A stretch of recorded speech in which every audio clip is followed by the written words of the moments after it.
Name the most famous director in the world. Steven Spielberg, James Cameron, those would be reasonable guesses. But are any of you personal fans of either of them? Probably not that many. Between the two, they have directed nearly 100 movies, many of which you've probably seen. But can you name a single defining feature that makes it clear a film was directed by one of them, aside from the massive budget? Their films are not easy to recognize by style because they don't have a strongly distinctive one. And that's not necessarily a bad thing, they make amazing blockbusters, and it's actually impressive that their films are so different from each other. But today, we'll be talking about directors whose films are beloved for their unmistakable style. Those are filmmakers whose works you can often recognize from a single frame or by simply reading the synopsis. This is the top 10 most easily recognizable directors. Before we begin, share your pick in the comments. Let's see who guesses the most names from my list. Let's go. Number 10. If it feels like the movie you're watching was never edited, you might be watching one of Alejandro Iñárritu's films. Long, unbroken takes are one of his signature traits. This is especially evident in Birdman. Nearly the entire movie feels like it was shot in one continuous take. When the film came out, this stylistic choice was discussed even more than the plot itself. Another great example is The Revenant, where the camera follows Leonardo DiCaprio's character through epic scenes, creating an intense sense of immersion.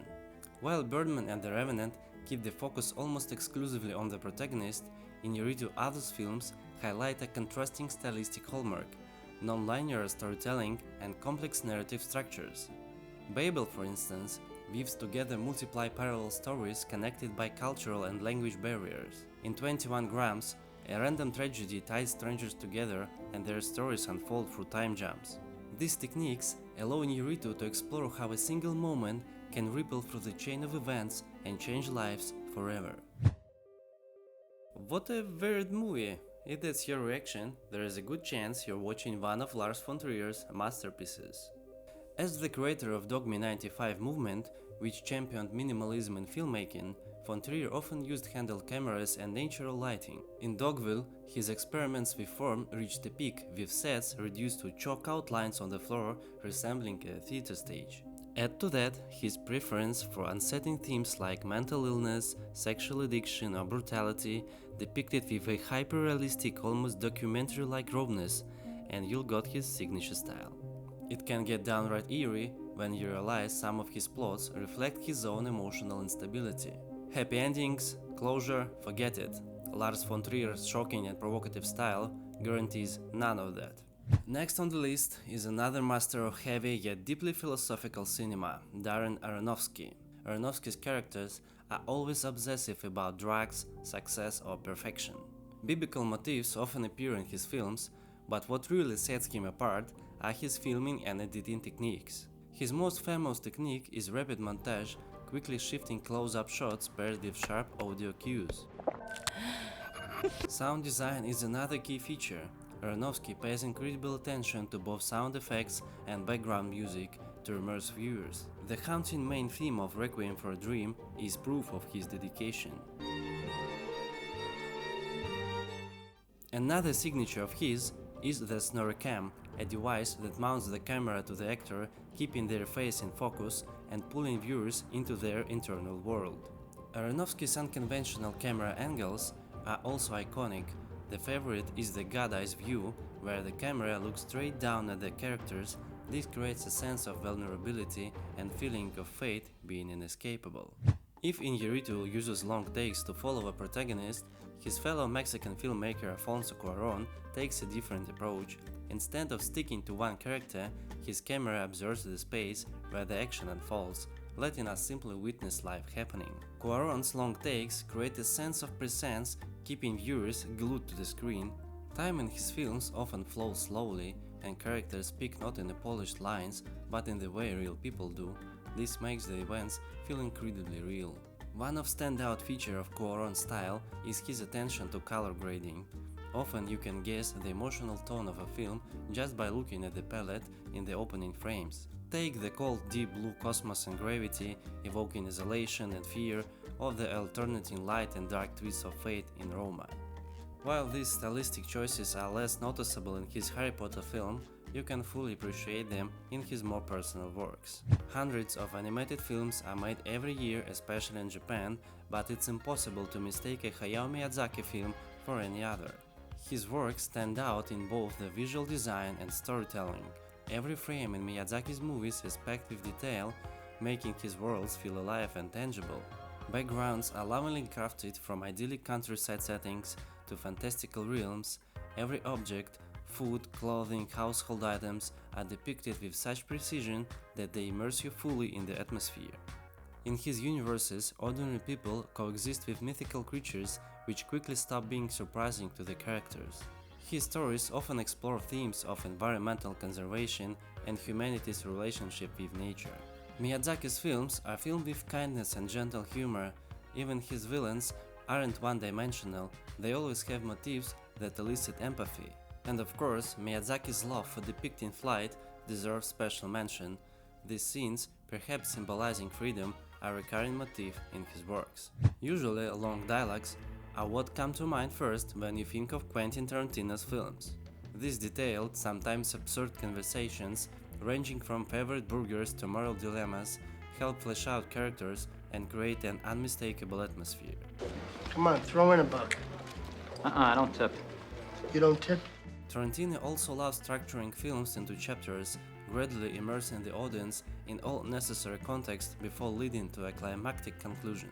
Another unmistakable feature of his work is his approach to violence. Massive brawls become choreographed spectacles, while individual acts of violence are often accompanied by sharp, dark humor. Nothing is clear but very interesting. This meme-worthy description perfectly captures Christopher Nolan's films. Nolan is renowned for his intricate narrative structures and his love of playing with time. In Memento, time runs backward. In Inception, multiple layers of time coexist at different speeds. A similar manipulation of time occurs in Interstellar. But it's hard to say anything for sure about his films.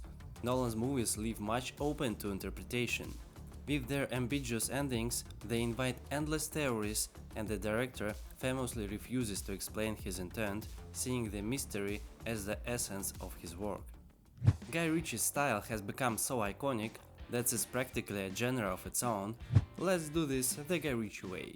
His crime comedies are set in a gritty British underworld of narrow alleys, gangsters, and underground establishments. But the easiest way to recognize his films is the dynamic editing, the playful use of slow motion and fast motion, and of course, the signature freeze frames that introduce characters. Few directors have as instantly recognizable style as Tim Burton.